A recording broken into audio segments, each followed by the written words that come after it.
जय हिंद सभी को बेटा। सबसे पहले तो आप सभी का हार्दिक अभिनंदन और स्वागत। और इस वीडियो में मैं आप लोगों के साथ डिस्कस करूंगा प्लेटो के दर्शन के ऊपर। और प्लेटो महान दार्शनिक हुए हैं। अ, अब आप ये देखोगे कि एथेंस में जन्मे प्लेटो जो है सुकरात के शिष्य थे और अरस्तु के गुरु थे।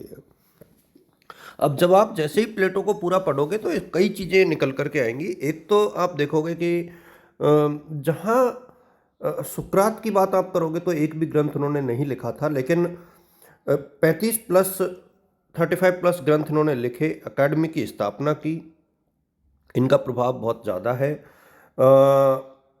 अच्छा, इनका जो दृष्टिकोण है वो देखो, ज्ञान मीमांसा पे भी है, तत्व मीमांसा पे भी है, एथिक्स पे भी है, राजनीतिक पे भी है।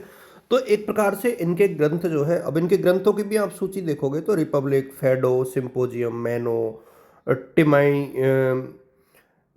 टिमाइयस, ये मतलब बहुत सारे ग्रंथ हैं इनके। तो इस चीज़ को आप लोग थोड़ा सा नोट करके चलना। और बहुत स्लो स्लो में मैं आपके साथ मुश्किल से 8-10 मिनट में ही इस पूरे वीडियो को बना दूंगा। मेरा उद्देश्य भी यही है। प्लेटो का आदर्शवाद और रूपों का सिद्धांत। देखिए, पहले तो आप लोग इसकी बात करते हैं, थ्योरी ऑफ फॉर्म्स। प्लेटो का जो रूपों का सिद्धांत है वो उनके दर्शन का केंद्रीय स्तंभ है। और इस सिद्धांत के अनुसार हमारी जो इंद्रियां है वो जगत में जो वस्तुएं देखती है ना, वो वास्तविक नहीं है। वे केवल उन शाश्वत, अपरिवर्तनीय और पूर्ण रूपों की छायाएं जो अलग अलग अतीन्द्रिय लोक में विद्वान है। उदाहरण, हम जो सुंदर वस्तु देखती है वे सभी सौंदर्य रूप की अपूर्ण प्रतिकृतियां है। तो रूपों का संसार बनाम इंद्रिय संसार दोनों अलग अलग मानते हैं ये लोग। और इन्होंने कहा कि प्लेटो ये मानता था कि भौतिक जगत जो है परिवर्तनशील है और भ्रामक है, और जो रूपों का संसार है, वर्ड्स ऑफ फॉर्म्स है, वो नित्य है, शाश्वत है और सत्य है। और न्याय, सुंदरता, समानता और श्रेष्ठता किसी जैसे रूप किसी वस्तु पर निर्भर नहीं करते हैं, वे खुद अस्तित्वमान है। इस चीज़ का आप लोग ध्यान रखना। यह सिद्धांत जो है द्वैतवाद में विश्वास करता है, जहाँ एक तरफ इंटेंजिबल वर्ड्स है जो दिखाई नहीं देता है, और दूसरी ओर एक विजुअल वर्ड है जो केवल दिखाई देता है। जो प्लेटो का गुफा रूपक है, यानी एल्गोरी ऑफ केव्स है, वो सजीव रूप को समझाता है। कैदी केवल छायाओं को देखते हैं और उन्हें ही वास्तविकता मानते हैं। जो व्यक्ति गुफा के बाहर निकलता है वह सूर्य के प्रकाश में वास्तविक वस्तुओं को देखता है। यही दार्शनिक ज्ञान की प्राप्ति का रूपक है। इस चीज़ को आप लोग ध्यान में रख के चलें। देखो, रूप क्या है? शाश्वत और अपरिवर्तनीय है। भौतिक वस्तुएं रूपों के प्रति अपूर्ण अपूर्ण प्रतिया है। वास्तविक ज्ञान केवल बुद्धि से संभव है, इंद्रिय से नहीं। और श्रेष्ठतम रूप शुभ का रूप है। अब इनको आप लोग ध्यान रखना। देखिए किस तरीके से चीज़ें चलती हैं। यहाँ से चल के गुफा में परछाई, अज्ञान और भ्रम होता है, धीरे धीरे गुफा से उबरना, और फिर ज्ञान, आंशिक ज्ञान मिलना, दिमाग में प्रश्न आना, फिर सूर्य को देखना, सच्चा ज्ञान और बोध प्राप्त करना। ये एक क्रिया है जिस हिसाब से चीज़ें चलती है। और जो फॉर्म ऑफ गुड है, शुभ का रूप है, वो सर्वोच्च है। इसको भी आप अपने दिमाग में बैठा के चलें। अब इसके बाद राजनीतिक दर्शन में आप देखोगे तो एक तो रूप हो गया, उसके बाद आदर्श राज्य और न्याय की जो अवधारणा है वो भी बहुत महत्वपूर्ण है प्लेटो की। द रिपब्लिक जो इनकी फेमस एक प्रकार से कालजयी कृति है, वहाँ इन्होंने आदर्श राज्य और न्याय की अवधारणा को विस्तृत रूप से बताया है। और इनका मानना था कि राज्य की स्थापना का जो उद्देश्य है वो न्याय की स्थापना करना है। प्रत्येक नागरिक को अपनी प्रकृति और क्षमता के अनुसार समाज में भूमिका निभानी चाहिए। ये जो है प्लेटो कहते थे। फिलासफर किंग की इन्होंने अवधारणा को एक प्रकार से जन्म दिया। राजा जो है दार्शनिक होना चाहिए, जो व्यक्ति रूपों का ज्ञान समझता है, जो शुभ के रूप को समझता है, वही सच्चा न्याय कर सकता है। तो एक तो इन्होंने दार्शनिक राजा की कल्पना की। इसके अलावा इन्होंने क्या है, एक संरक्षक वर्ग या योद्धा वर्ग है जो साहस से प्रेरित होता है, और एक उत्पादक वर्ग है। तीसरा वर्ग देखो, किसान, कारीगर और व्यापारी, ये उत्पादक वर्ग में इन्होंने माना। तो देखिए, 3 वर्ग बेसिकली इन्होंने मान के चले। एक तो दार्शनिक राजा, एक संरक्षक वर्ग और उत्पादक वर्ग, और उत्पादक में किसान, कारीगर और व्यापारी।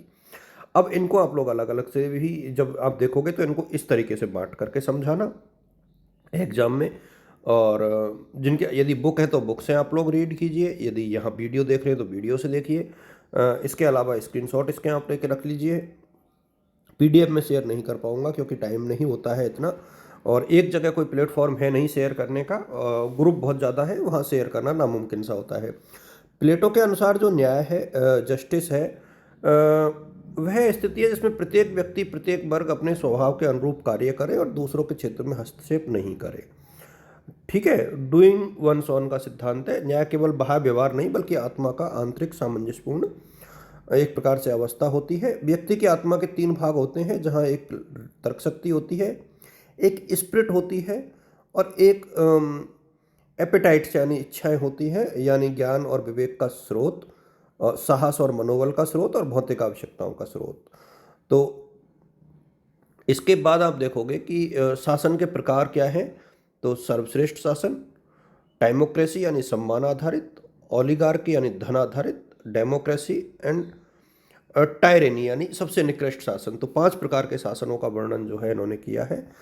ज्ञान मीमांसा के ऊपर यदि हम लोग बात करें, और शिक्षा के दर्शन पे प्लेटो के योगदान की बात करें, तो देखिए ज्ञान मीमांसा या ज्ञान का जो सिद्धांत है, वो एक प्लेटो के दर्शन में बहुत महत्व रखता है। और इन्होंने यहाँ ज्ञान मीमांसा में एक तो प्लेटो का मानना है कि आत्मा अमर है, जन्म से पूर्व इसने रूपों का प्रत्यक्ष दर्शन किया है। ज्ञान प्राप्त करना वास्तव में उस पूर्व अनुभव को स्मरण करना है। तो एक तो स्मृति का सिद्धांत इन्होंने दिया। एक डिवाइडेड लाइन, प्लेटो ने ज्ञान को एक विभाजित रेखा का प्रतिरूप प्रस्तुत किया जिसमें 4 स्तर है: छायाचित्र, भौतिक वस्तुएं, रीजनिंग और रूपों का ज्ञान। इसके अलावा इन्होंने द्वंद्ववाद की बात की। इसके अलावा अकादमी और शिक्षा की बात की। शिक्षा के दर्शन पर इन्होंने बात की। तो प्लेटो ने शिक्षा का उद्देश्य केवल सूचना नहीं बल्कि आत्मा का रूपांतरण माना है। इसको आप लोग बहुत अच्छे से रीड कीजिएगा। गुफा के रूपक में जो व्यक्ति कैदियों को प्रकाश की ओर ले जाता है, वह शिक्षक की भूमिका निभाता है। शिक्षा वह प्रक्रिया है जो व्यक्ति को अज्ञान की गुफा से निकालकर सत्य के प्रकाश में ले जाती है। ये देखिए, इनके शिक्षा का मूल उद्देश्य है ये, और इसको आप इसी नज़रिए से देखिएगा तो बहुत आपको फायदा होगा। प्रारंभिक शिक्षा संगीत, व्यायाम, आत्मा और शरीर, गणित, ज्योमिति, खगोल शास्त्र, ये इनके पाठ्यक्रम का हिस्सा रहे हैं। ज्ञान बनाम मत, प्लेटो का विभेद, ये इनको तो आप लोग खैर अपने हिसाब से देख सकते हो। निष्कर्ष के रूप में आप देखोगे तो आधुनिक दर्शन पर प्लेटो का बहुत प्रभाव है। प्लेटो का जो दर्शन है केवल यूनान तक सीमित नहीं रहा, पूरे रेस्ट ऑफ द वर्ल्ड में फैल गया। तत्व मीमांसा पर उनका प्रभाव बहुत ज़्यादा है। राजनीति पर तो उनका सिद्धांत तो सर्वविदित है। शिक्षा पर उनका प्रभाव है। धर्मशास्त्र और आध्यात्मिकता पर प्रभाव है। तो एक प्रकार से इनके जो विचार हैं वो बहुत बहुआयामी है, जहाँ इन्होंने रूपों का सिद्धांत, न्याय की अवधारणा, ज्ञान मत का भेद, गुफा का रूपक, दार्शनिक राजा और शिक्षा के उद्देश्य, ये इनके प्रमुख विचार थे। इनको आप लोग समराइज करें और याद करें, और एग्जाम के हिसाब से भी ये बेहद इंपॉर्टेंट है। आई थिंक आप लोग इसको पढ़ोगे तो आपका जो एक क्वेश्चन है 16 नंबर का वो ठीक हो जाएगा। Thank you so much.